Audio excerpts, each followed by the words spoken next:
Salut à tous. Aujourd'hui, on se retrouve et on part du côté de chez DC et on va parler du dernier run sur Batman. Sorti très récemment d'ailleurs chez Urban Comics avec notamment Chip Zdarsky et Jorge Jiménez qui sont donc l'équipe créative. On est donc sur le dernier renouveau de Batman qui sont donc juste après le run de Tynion 4 avec Joker War, Batman Infinite, tout ça. D'ailleurs, en parlant de Chip Zdarsky qui du coup a réalisé le récit dont on va parler aujourd'hui, Batman Dark City, je l'en avais déjà parlé sur la chaîne quand j'avais parlé de Daredevil ou encore de Marvel 2-in-1. Je vous mets les deux vidéos en annotation. Bref, du coup, qu'est-ce qui vaut ce dernier run de Batman? Et bah du coup, je vais vous le dire tout de suite. C'est parti.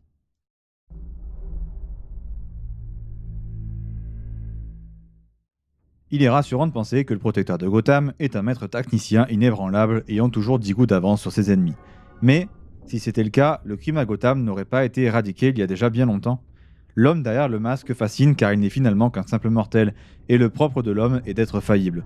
Tandis que les milliardaires les plus influents de Gotham se font assassiner les uns après les autres, Bruce Wayne broie du noir. Arriva-t-il à s'extirper à temps de ses tourments personnels pour affronter une vieille connaissance et en venir en aide à ceux qui s'est promis de protéger?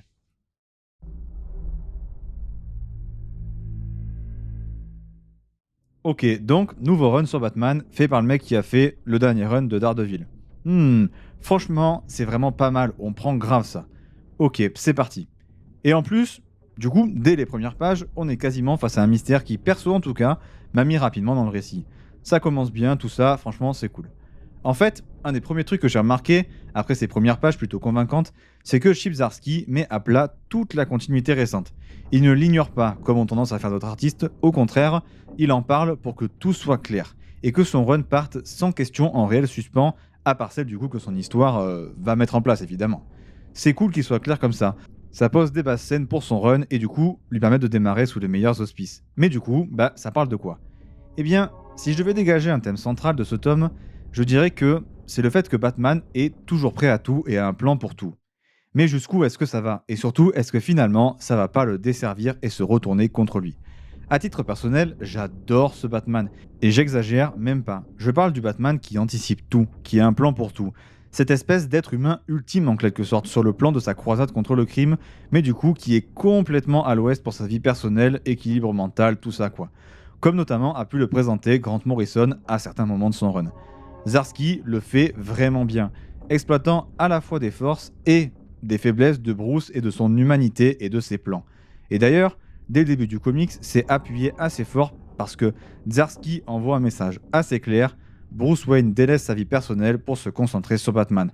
Encore plus que d'habitude, au point carrément même d'inquiéter ses proches. Et pour que ses proches soient inquiets, c'est qu'il y a vraiment un truc.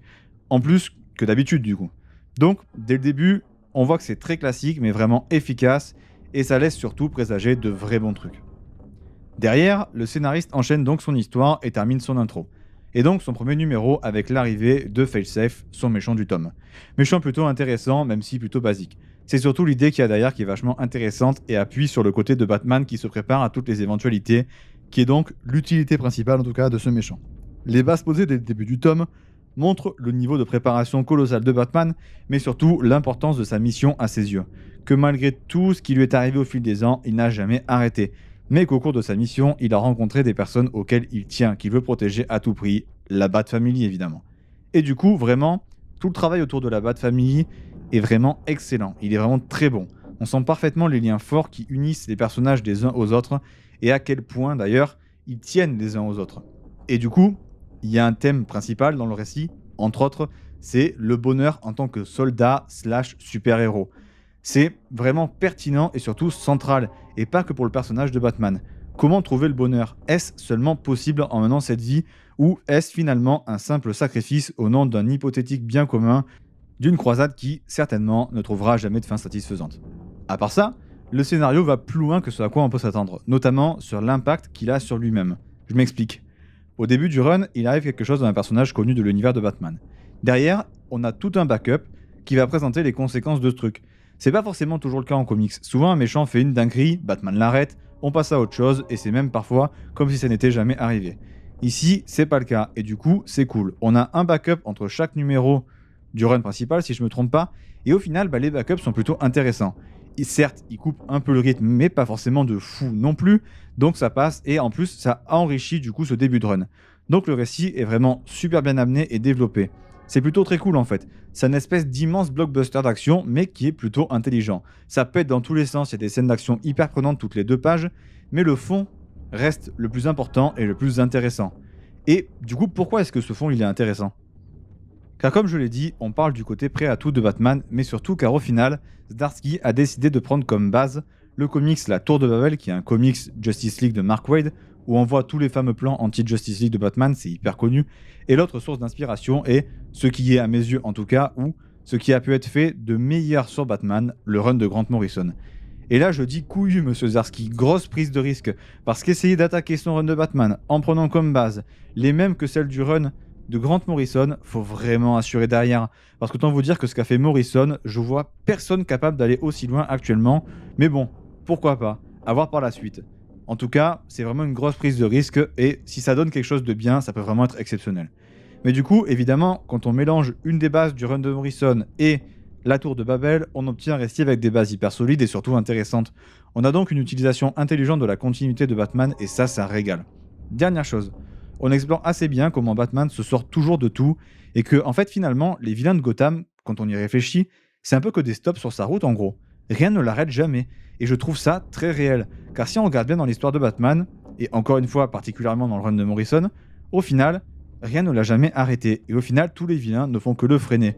Mais en fait, c'est le freiner vers quoi au juste? C'est un peu la question qu'on peut se poser, et j'espère que le run pourra peut-être y répondre plus tard.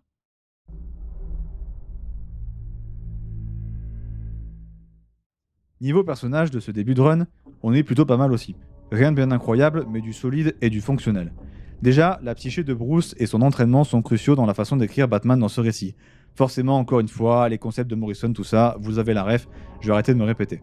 À part ça, la narration dans la tête de Bruce est très cool, mais de manière générale, l'écriture de Bruce est vraiment intéressante et tourne pas mal autour de l'idée, dont notamment, quel est le but dans la vie de Bruce en fait? C'est quoi la finalité de toute cette croisade finalement? Et ça, c'est un sujet hyper intéressant sur Batman qui me régale. Et là, même si c'est juste un peu abordé, laissé un peu en toile de fond comme ça, c'était trop cool. Aussi, ce comics met parfaitement en exergue la solitude en fait au final très relative de Batman, hein, car la Bat Family est cruciale au développement à la fois du récit mais aussi de Batman. Cette idée que Batman est un personnage solitaire qui réalise tout ça tout seul a toujours été fausse de toute manière, ce comics le montre parfaitement.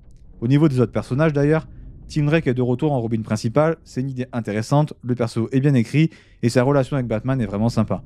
Catwoman a un rôle assez intéressant aussi et un peu particulier, même si au final, j'ai vraiment toujours en travers de la gorge le fait que tout le monde pousse un peu sur le côté là comme ça, le travail de Tom King comme s'il était gênant, alors que perso, je le surkiffe, merde. Failsafe est aussi un méchant plutôt bon, son design est sympa, ça passe. Le pingouin joue un rôle aussi assez important et il est plutôt cool.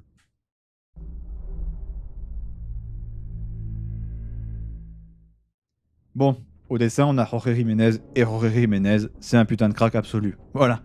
Tout ce qu'il dessine est juste astro goldé. C'est putain de magnifique. Déjà, sa force principale, les scènes d'action. Elles sont splendides, ultra dynamiques, vraiment bien composées et surtout claires. Ajoutez à ça les effets environnementaux qui, eux, sont excellents et donnent vraiment de l'impact au coup. À part ça, j'ai vraiment beaucoup apprécié le travail de la couleur. J'ai aussi adoré les expressions faciales que Jorge Jiménez dessine. Il arrive vraiment à donner vie au personnage. Jorge Jiménez est vraiment trop fort aussi là-dessus. Mais de toute façon, son style est reconnaissable entre mille. Jorge Jiménez, c'est vraiment un crack. Il pourrait dessiner l'intégralité des comics que ça m'irait.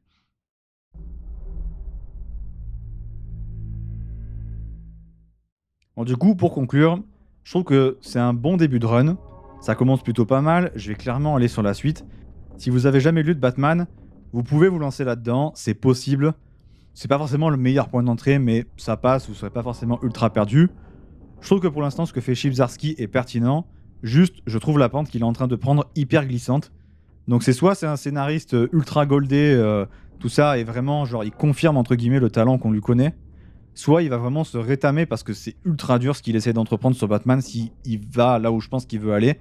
Et honnêtement, on verra. Si c'est bien, tant mieux. Si c'est pas bien, on fera avec.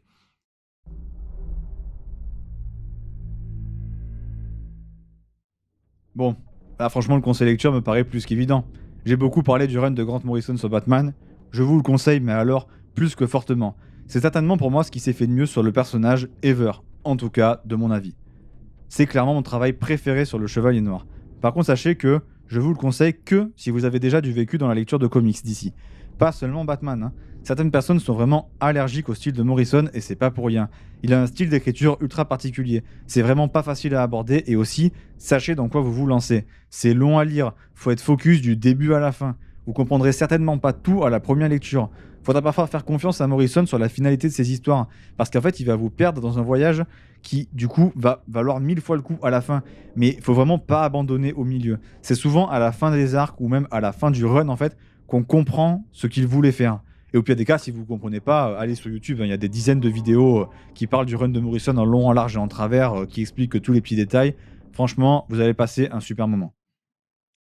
Voilà, c'est tout pour cette vidéo, j'espère qu'elle vous aura plu et qu'elle vous aura donné envie de lire le comics.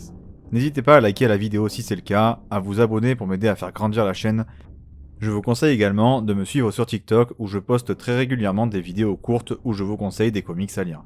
Je suis aussi très actif sur Twitter, donc suivez-moi si jamais ça vous intéresse aussi, je parle de temps en temps de mes lectures ou des sorties comics.